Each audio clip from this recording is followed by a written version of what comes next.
Ada Mbak Inul Daratista. Saya nggak mau nanya apa kabar karena saya tahu kabarnya seperti apa. Kabar buruk. Buruk sekali. Ya kan? Tapi saya di sini untuk bersama-sama dengan Mbak Inul untuk marah-marah. Kali ini saya mau marah-marah sama pemerintah. Kan katanya saya dekat dengan pemerintah. Nggak apa-apa, kritik boleh ya. Karena memang nggak masuk akal apa yang dilakukan. Idenya ya, ini baru ide ya? Atau udah disetujui? Oh, udah. Udah disetujui? Udah. Ini Komisi 11 ya? Yes. Komisi 11. Dan Pak Sandi mengatakan bahwa nggak masalah katanya gitu ya? Oh, nggak masalah ya. Nggak masalah katanya. Nggak masalahnya di mana? Kemarin saya waktu diundang di salah satu stasiun televisi, saya bilang, beliau bilang tidak mematikan. Tidak mematikan. Tapi saya nggak dikasih jawaban yang benar-benar mantap gitu. Jadi akan ada kenaikan pajak di industri hiburan. Bukan akan ada, Mas, sudah ada. Sudah ada ya? Sudah ada kenaikan pajak di industri hiburan dan wisata. 40-75% terhadap industri hiburan. Nah, oke. Permasalahannya. Pertama, ini dari Komisi 11 ya. Terus pemasaran kedua, tadi katanya Pak Sandi tidak akan mematikan. Kita ini termasuk pengusaha yang menengah ke bawah, yang omsetnya juga belum sampai per tahunnya itu 5M. UMKM, gitu. Sama, saya punya gym juga kayaknya belum 5M deh per tahun. Makanya buka gym tuh nggak gampang. Pada tutup semua gym. Waktu zamannya Bapak Sutioso, yang beliau masih menjabat gubernur itu, saya mau mengajukan untuk kalau bisa ini diarahkan, bikin perizinan itu kalau bisa dibedakan. Mana klub malam, karaoke eksekutif, mana gym, mana spa, mana karaoke keluarga gitu. Jadi biar lebih fair gitu. Kalau semuanya dipukul rata, spa dipukul rata sama kita yang UMKM mungkin masih ada sebanding ya. Tapi kalau kita dibandingkan dengan karaoke eksekutif itu kan mereka modalnya aja udah jauh gede dan yang ada LO-nya itu ya. Jadi pasar mereka juga orang datang ke diskotik udah siap duit. Yang kemarin saya marah itu bukan 40% kalau menurut saya, Mas. Apa yang 100%, Mas. Hah, maksudnya? Ya kita bayar pajaknya 100%. Ke pemerintah 100%. Iya. Ini saya loh. Hitungannya gini nih. Nih saya sudah catat di sini, takut salah lagi nanti. Jadi ini kita bayar ke Dispenda itu 40%. Anggap aja omsetnya itu 10 juta. 4 juta kita masuk ke negara. Ini dari omset ya? Dari omset kotor ya. Omset kotor ya? Iya. Nah, ini kita juga belum lagi kita harus bayar gaji karyawan. Terus ada biaya sewa tempat listrik, internet dan lain-lain semuanya nih. Ini saya catat ini biar orang jelas nangkepnya. Ini termasuk belum biaya royalti ya. Ini royalti itu saya ada 2. Jadi LMK terkait itu ada hak cipta sama hak terkait. Ini nih Mas, satu roomnya 12.000.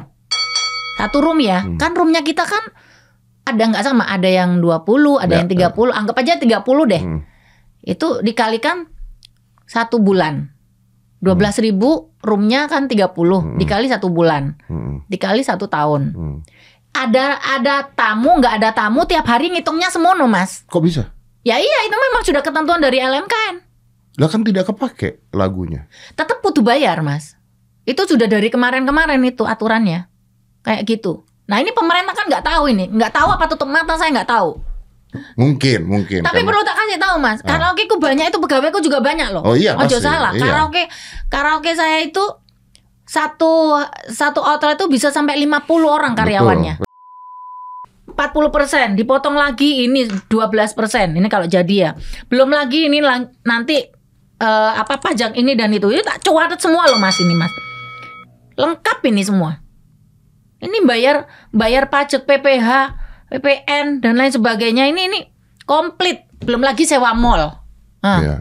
Ya habis, intinya habis kan. Ya entek loh, Mas. Iya makanya. Saya tuh nggak pernah, katanya ada yang bilang dulu untung bidek wae, diem aja kayaknya gitu, bilangnya gitu. Ya saya bilang saya itu bener untung. Yang pertama adalah keuntungan saya paling besar adalah bisa memperkerjakan begitu banyak orang. Kalau dulu di atas 5.000. Saya stop di sana, saya nggak setuju tuh dengan kata-kata itu tuh. Gimana, Mas? Dulu untung diam aja, sekarang rugi berantakan ribut. Semua orang gitu goblok. Iya, bikin iya. izin lagi toh. Iya, karena kalau ada insentif, ngomong dong. Podo ae. Kenapa? Kan dibalikin duitnya. Dibalikin apanya? Ya kalau dibalikin, kalau enggak diobok-obok kitanya lagi. Itu. Sama dengan kalau kita bayar pajak pribadi toh. Iya itu. Kalau udah masuk hitungan kita bayar pajaknya kelebihan, nggak malah dibalikin duitnya, kita malah diobok-obok, dipanggil lah kita ke kantor pajak. Wah, kita kayak di sidang tuh. Nah iya. Kayak kemarin tuh ada layar. Jadi acuannya dari pajak juga. Kemarin tuh saya itu kan di TikTok di apa itu ada berita. Inul terkaya, 5 terkaya. Saya heran sama orang pajak tuh ya. 5 terkaya, seorang artis seperti saya. Padahal 5 orang terkaya kayak, mohon maaf nih ya, kayak yang punya usaha rokok kayak apa, itu kan duitnya udah triliunan ya. Lah kok saya masuk di jajaran 5 besar itu loh. Orang pajak tuh sampai bilang, ini Mbak Inul nih 5 orang terkaya di Indonesia. Sebenarnya yang rodok-rodok pikirannya kemana itu sopo sih? Aku pode yo. Ngeyel kadutan.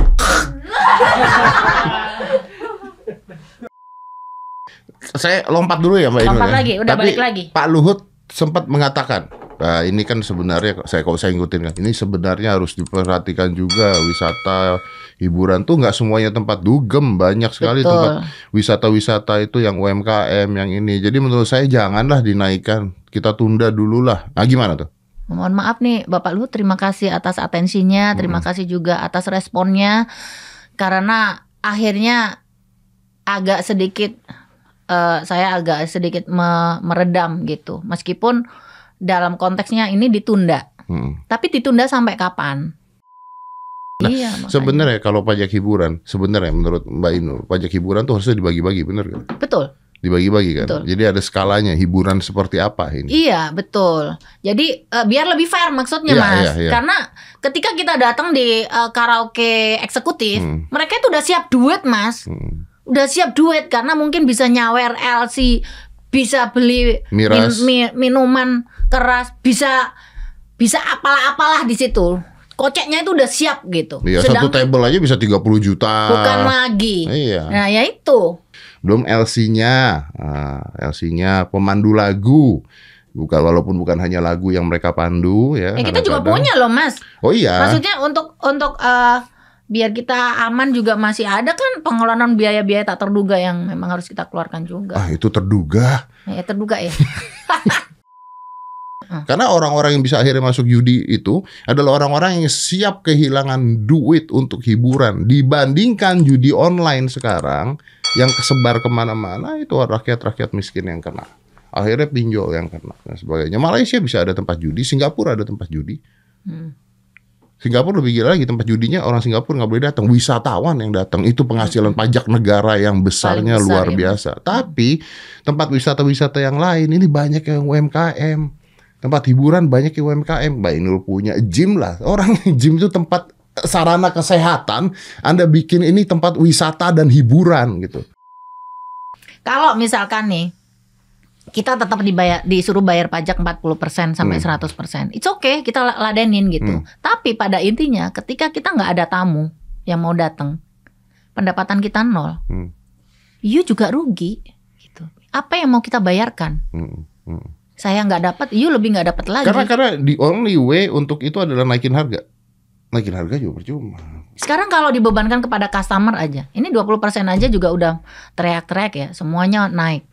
Nah kalau misalkan pendapatan dari customer kita dalam 1 bulan itu misalkan 100 gitu, customer turun jadi 50%. Karena beban pajak yang kita berikan. Pajak yang kita berikan sama mereka. Walaupun itu sebagian kita lah yang nanggung nantinya gitu. You bayar bantu-bantu dikit lah gitu. Tetap tidak akan mencapai target juga gitu. Ya sama aja jadi rugi sama juga. aja. Kamu naikin pajak 100%, tapi kalau kita tidak bisa memenuhi itu, apa yang mau kita bayarkan? Kalau tutup iya, you lebih rugi lagi karena pasti akan ada demo besar-besaran ini pegawai yang udah nggak ada kerjaannya yang katanya Pak Menteri untuk membuat lapangan pekerjaan yang berjuta-juta, tapi ternyata dia membuang yang sudah ada pekerjaan. Sudah ada kerjaannya gitu. Iya benar. Ini bukan saya aja loh Mas, karaoke yang lain kan juga banyak yang kayak begini. Nanti akan menjadi demo besar-besaran atau PHK besar-besaran. Nah, kalau nggak mencukupi apa yang kita bayarkan, ya mending tutup aja, repot amat. Nah ini kemarin aku buka karaoke. Nah kalau nih 2,5 tahun nih ya Mas, karaoke itu kan tutup. Tempatnya itu pasti rusak toh Mas, 2,5 tahun nggak diurusin. Bener. Audionya, belum lagi soek itu sofanya apa segala macam, kita nggak benerin. Karena kita nggak rapin, nggak apa. Belum lagi nih Mas, kita sebagai tenan tuh tidak ada toleransi yang punya mall. Bayar. Kemarin itu sampai saya gini aku masih belum selesai toleransinya tuh sama pihak mall. Bayar. Nah itu juga harus bayar loh. Bayar. Dan ini kemarin tuh ya namanya juga kita ini masih antusias, masih semangat untuk karyawan supaya balik lagi kan. Nah ini kan saya otomatis nyuntik dana. Iya. Tidak hanya untuk benerin doang Mas, kan kita harus kreatif. Supaya balik lagi. Balik lagi. Ada apa nih? Setelah tutup Inulvista ada apa yang baru? Iya. Karaoke tuh bukanya full. Enggak. Efektivitas karaoke saya itu kan belum kepotong puasa, libur sebulan. Belum lagi kalau di daerah-daerah. Pokoknya Kemes kudu tutup karena di daerah sini tuh ada pengajian apalah itu. Kayak gitu-gitu. Nah, kita kan harus ngikutin aturan daerah. Kadang-kadang juga libur nasional juga dihitung. Jadi efektivitas kerja nih karaoke itu paling 9 bulan, 10 bulan. Lah kita bayar pajaknya sampai 100% nih kalau notot orang, nggak nyampe Mas. Tapi kalau mereka punya mall kayaknya jauh lebih kaya dibandingkan kita gitu yang nyewa tempat. Tidak ada toleransi. Dan selama saya kasih tahu juga nih buat orang pajak juga nih, 2,5 tahun itu saya bayar sebagai tenannya juga tenan yang yang taat juga gitu. Mau nggak mau walaupun sebenarnya nggak nuntut ini duitnya kan masih ada toleransi yang lain. Betul. Misalnya ya wes aku nggak bayar brek biar aku bisa buka. Lu tak cecil berapa kayak gitu itu orang pajak kan nggak mikir sampai tekan semono sama pikirannya pengusaha. Karena itu nggak mikir. Targetnya juga Mbak. Iya. Gitu. Jadi ya udahlah sama-sama maksudnya sama-sama butuh. Ya, maunya Mbak Inul gimana? Ya maunya yang pertama adalah kayak gini. Sekarang misalnya Mbak Inul ada di Komisi 11 dan Anda punya hak untuk tetap orang harus bayar pajak ya. Tapi yang adil gimana menurut Mbak Inul? Ya yang adil adalah harus dikaji ulang. Dikaji ulang supaya ini benar-benar fair. Saya sebagai karaoke keluarga, pendapatan kita seberapa, yang harus kita bayarkan juga berapa, itu. Dan kalau bisa, ini selanjutnya bikin aturannya spa, ini yang seperti di awal tuh. Jadi biar fair gitu. Oh, Inul tuh karaoke keluarga bayarnya pajaknya segini nih. Harusnya 15% aja karena dapatnya income-nya cuma dapat dari sini. Ya udah karaoke eksekutif segini. Wajar lah kalau segini gitu. Ya udah ini spa segini. Oh, cuma mijit paling bagi hasil 300.000. Yang punya 200, yang mijit 100. Ya ini pendapatannya berapa? Ini kalau ada orang pijit, kalau nggak ada yang pegal nggak pijit ya nganggur toh. Ya kayak itu. Ya wes kasih 5% aja. Nah itu lebih fair. Maksudnya nggak akan terjadi gesekan seperti ini gitu. Yang mijit-mijit tempatnya mewah-mewah itu. Mungkin ya itu bisa boleh, lah. Ya Lu kan? 40, 50 nggak apa-apa lah ya. Terserah kan, gitu. Tinggal naik harga mereka bayar kan biasanya gitu kan. Nah, maksudnya kayak kebutuhan. gitu. Tapi ini luar biasa karena saya appreciate karena gini Mbak, ini jujur ya, saya tidak tahu loh berita ini. Emang nggak dikasih tahu, bikinnya aja asal pokoknya, ngetik aja gitu mungkin. Iya. Ini nah, sama ya kayak kejadian yang. Diajak duduk kita. Ini sama kayak kejadian yang perpres apa? Jurnalisme berkualitas itu kan, nggak ada yang tahu kan, tiba-tiba kan, terus gua tahu, gua keluar kan. Ini juga gua nggak tahu, gua taunya begitu Mbak Inul keluar. Oh begini, loh kok saya baru tahu gitu. Tidak ada penyampaian, tidak ada apa-apa ini. Tiba-tiba begini. Gak ada. Gitu. Iya. Tahu sebenarnya itu sudah ada katanya. Kemarin itu tahun 2022 itu sudah ditetapkan. Kok nggak ada yang teriak-teriak gitu?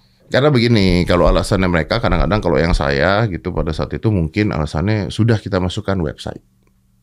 Iya, tapi kan tidak semua orang baca website. Hari-hari kan mereka ada yang kerja, ada yang sampai kerjanya itu dari ujung kaki, ujung kepala, sikil nggo ngendas, nggo sikil. Kan mana sempat baca website. Iya, ngerti loh Mas. Aku aja website aja nggak ngerti. Iya, kalau ada website, kalau ada juga kayaknya buat hiburannya lihatnya Instagram ya, bukan website ya. Oke, Mbak Inul terima kasih banyak atas keberanian Mbak Inul untuk berbicara sebenarnya. Karena kalau Mbak Inul mewakilkan banyak orang, karena menurut saya gini, banyak orang yang berbicara, banyak orang yang punya kemampuan berbicara, ada dua, satu mereka takut bicara, kedua mereka tidak punya media untuk bicara. Dan Mbak Inul kebetulan diberkahi dengan punya media untuk bicara, ketika bicara banyak orang yang dengarkan dan digunakan untuk bicara. Dan itu yang harusnya dilakukan, ketika punya kapasitas bicara, karena kalau enggak orang pada diem semua. Ya, tapi yang jelas saya berterima kasih Mas Deddy udah kasih saya ruang di sini untuk lebih memperjelas lagi, dan mudah-mudahan ini banyak yang dengar juga ya. Harapan saya bukan saja Pak Sandi tapi semua jajaran menteri-menteri yang bikin peraturan dan undang-undang itu mewakili saya mewakili yang lain-lain juga, kalau bisa bikin peraturan itu hak-hak terkait atau hak-hak orang-orang yang mau dibikin pasal atau undang-undangnya itu diajak duduk bareng gitu. Jangan asal cuman menyampaikan ketikan-ketikan kepada orang-orang yang akan jadi terdakwa atau yang jadi objek. Perpunya langsung udah selesai, udah nggak ada kenaikan pajak sementara ini jalanin dulu gitu. Bapak boleh ngambil duitnya mungkin dari koruptor yang ini mungkin ya. Betul koruptor. Buat Bapak Jokowi kalau bisa perpunya aja sih Pak. Harapannya ya, karena kalau MK kita kan masih tanda tanya, jantung kita masih deg-degan Pak. Jadi kita berharap untuk Pak Jokowi untuk mendengar ini juga ya. Betul. Mendengar ini juga. Dan bikin keputusan yang. Kalau Pak Jokowi kebetulan tidak nonton ini, mungkin Pak Luhut bisa ngomongin ke Pak Jokowi. Itu dia. Terima kasih Bapak Luhut, tapi paling tidak ketika Bapak sudah angkat bicara, kita juga maksudnya lega. Karena aspirasi teriakan kita juga didengar. Gitu. Didengarkan. Oke, Mbak Inul terima kasih banyak. Mudah-mudahan didengar dan mudah-mudahan akan berubah, dan mudah-mudahan UMKM di Indonesia semakin bagus, semakin jalan, dan hiburan-hiburan yang positif semakin banyak karena dipermudah aturannya oleh pemerintah. Amin. Let's close this. 5, 4, 3, 2, 1 and close the door.